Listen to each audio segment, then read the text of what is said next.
हैं Chennai petroleum corporation की quickly analysis देख लेते हैं। चैनल को लाइक एंड सब्सक्राइब करना मत भूलेगा। तो चेन्नई पेट्रोलियम में भाई आप देख रहे हो कि यहाँ पे स्टॉक में मूव अच्छा बना है। फ्राइडे के सेशन में 10% की तेजी रही है। वॉल्यूम 11 मिलियन का रहा है। वॉल्यूम में इजाफे तो पहले भी मैंने बताए थे कि देखने को मिल रहे हैं। इसी वीक मैंने फ्राइडे को तो जो मूव पकड़ा है स्टॉक ने अच्छा पकड़ा है। इसी वीक मैंने इसको एज इट इज ट्यूसडे के आसपास भी जजमेंट दिया था कि चेन्नई पेट्रो कैसा चलने वाला है, और तब भी चेन्नई पेट्रोलियम में अच्छे मूव दे। ये पुराना ही चार्ट है, वही पुराने लेवल्स बने हुए हैं। एज इट इज मैंने कहा था भाई यहाँ पे स्टॉक में जो मूव आएगा 650 के आसपास आएगा और सेलिंग आएगी। सारे टारगेट अपने मैच हुए हैं। प्रीमियम ग्रुप जो हमारा चलता है वहां भी मैंने इसकी कॉल दी थी एज इट इज, और वहां पे काफी लोगों ने अभी भी प्रॉफिट में है और राइड कर रहे हैं प्रॉफिट। कुछ ने बुक भी किया है और वो फिर से डिप पे बाय करेंगे, but as it is profit riding शुरू है। अब बात आती है कि और क्या कैसे मोमेंटम पकड़ेगा चेन्नई पेट्रोलियम। वेल चेन्नई की अगर बात कर ही रहे हैं तो यहाँ पे अपसाइड में अभी और मूव आनी बाकी है, बिकॉज स्टॉक बहुत हैविली करेक्टेड है। जब कभी भी इतना हैविली करेक्टेड स्टॉक हो जाता है तो मोमेंटम बहुत लंबा चलने वाला है चेन्नई में, और छोटे मोटे मूव अभी यहाँ पे अफेक्ट नहीं करेंगे।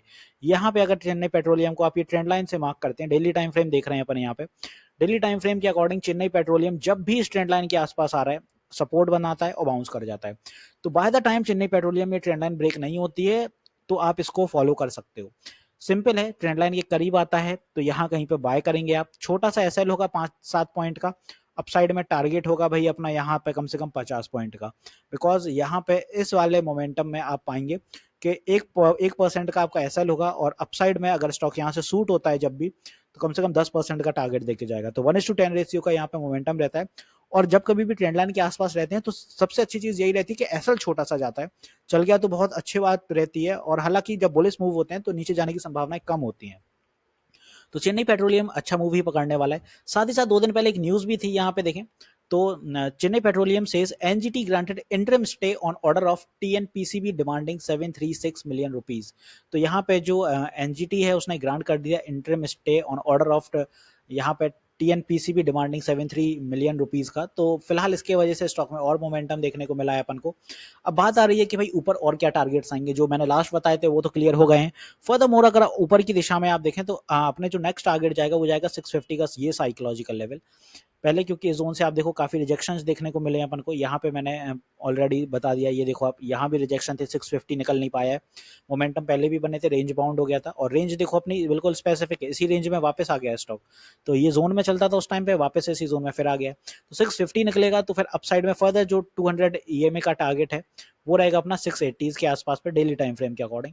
फिर ये अगर सस्टेन होता है तो 700 के बाद फिर बड़ी तेजी आएगी स्टॉक में। 700 फिर यहाँ पे 725 750 25 पॉइंट के टारगेट आपको यहाँ भी बढ़ाने हैं, और इन्हीं के साथ अपना मोमेंटम राइड करते हुए नजर आएगा ये स्टॉक अपन को ऊपर की दिशा में। सारे रेजिस्टेंसेज हैं, और नीचे जो स्टॉक में स्ट्रॉन्ग सपोर्ट रहेगा इमीडिएट वो रहेगा भाई यहाँ पे कि अगर any means by any means कोई पुल बैक है तो एक तो अपना 620 पे सपोर्ट बनेगा, दूसरा 600 के जो ईएमए का लेवल है। तो दो अपने सपोर्ट यहाँ पे बिल्ट होंगे। तो ये अपने सारे सपोर्ट्स हैं। आई होप चेन्नई पेट्रोलियम में एक आइडिया लग गया होगा कि भाई स्टॉक में क्या मूव बन सकते हैं, कैसा क्या चलने वाला है, आने वाले दिनों में क्या मोमेंटम राइड करेगा। पहले भी इसके वीडियो बनाए हैं, इस वीक भी बनाए थे, इस वीक ये दूसरा वीडियो है, और इवन लास्ट वीक भी इसका वीडियो बनाया था। तो आप वहां से भी अगर और अच्छा जजमेंट लेना है इसका और पहले कैसे पकड़ा है वो भी आप देख सकते हो, अगर आपका ऑलरेडी स्टॉक में होल्डिंग है। नहीं है फ्रेश बाय अगर करना है आप स्टॉक को तो भाई यहाँ पे फ्रेश बाय के लिए भी देख सकते हो। 1 आवर टाइम फ्रेम थोड़ा ओवरबॉट है, कुछ कूल करता है, और स्टॉक मान लीजिए अभी जो करंट प्राइस चल रहा है वहां पे करंट प्राइस के अकॉर्डिंग 632 है। अगर ये 625 के अंदर मिलता है तो कुछ यहाँ पे आप देख सकते हो, 625 615 के आसपास कुछ बाइंग कर सकते हो। ज्यादा नीचे जाएगा नहीं, मोमेंटम बुलिश ऑलरेडी हो चुका है।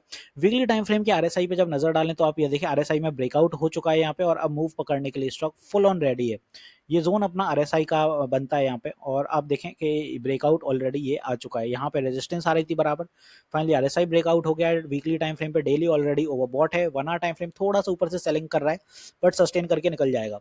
तो आई होप यहाँ पे मैंने चेन्नई पेट्रोलियम बहुत अच्छे से क्लियर कर दिया है। वॉल्यूम के बार देखें तो आप यहाँ पे 3 बड़े बार बने हैं, मतलब ये 3 बार पिछले महीने का, यहाँ से अगर 4 महीने का आंकड़ा देखें तो 4 महीने के आंकड़े को ये 3 बार ने पूरा जितना भी वॉल्यूम है पूरा गल्प अप किया है रेड वॉल्यूम्स को। तो ये तो क्लियर है भाई कि यहाँ से वॉल्यूम में इजाफे देखने को मिल रहे हैं और मोमेंटम पकड़ रहा है स्टॉक। एक चीज़ और बता दूं, मैं लाइव सेशंस भी लेता हूँ मार्केट आवर में। जो लाइव सेशन होते हैं हमारे मंडे टू फ्राइडे चलते हैं, सुबह 9:30 बजे लाइव आ जाता हूँ मार्केट आवर में। तो आप अपनी क्वेरीज मार्केट आवर में कुछ भी पूछ सकते हैं। अगर किसी भी स्टॉक को आप ट्रेड कर रहे हैं, समझ नहीं आ रहा है या एनीथिंग लाइक दैट, आप मुझे टेलीग्राम पे भी फॉलो कर सकते हैं, डिस्क्रिप्शन में लिंक होगी, वहाँ पे इंस्टेंट हेल्प मैं लाइव सेशन में भी दे देता हूँ।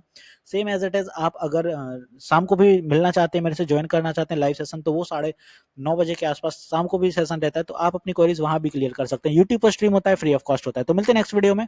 This is me Shubham Yadav signing off.